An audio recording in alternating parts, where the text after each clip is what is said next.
সুতরাং তারা কেন সেই ঘোষণাটা করছে না, অথচ কিছু কিছু মহল ঘুরে বলে বেড়াচ্ছে, একটা প্রপাগান্ডা শুরু করেছে, ওনারা সংস্কার চায় না, ইনারা সংস্কার চায় না। এটা তো জল ঘোলা করা ছাড়া আর কোনো উপায়, আর কোনো উদ্দেশ্য আছে বলে আমি মনে করি। পিওরলি জল ঘোলা করছে। এখানে জল ঘোলা করার কোনো সুযোগ নাই, সবাই প্রস্তাব দিয়ে ফেলেছে।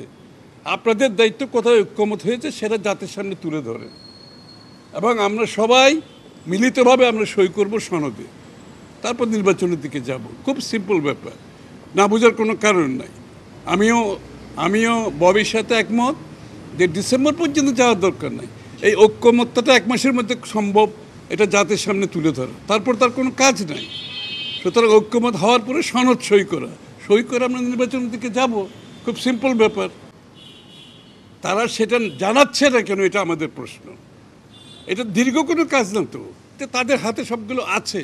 যেই বিষয়গুলো ঐক্যমত হয়েছে এগুলোর একসাথে এনে বলা উচিত, এই সমস্ত বিষয়ে তারা ঐক্যমত পোষণ করে। সুতরাং ওইটার উপর ভিত্তি করে আমরা সনদ সই করে আমরা নির্বাচনের দিনক্ষণ ঘোষণা করার কোনো বিষয় না। এখানে নিজস্ব সংস্কার প্রস্তাব সংস্কার ঐক্যমত কমিটির কাছে সাবমিট করেছে, তাদের কাছে সব কিছু সাবমিট করেছে, তাদের হাতে এগুলো আছে। তাদের দায়িত্ব যেই সমস্ত বিষয়ে ঐক্যমত হয়েছে সেটা জাতিকে জানানো।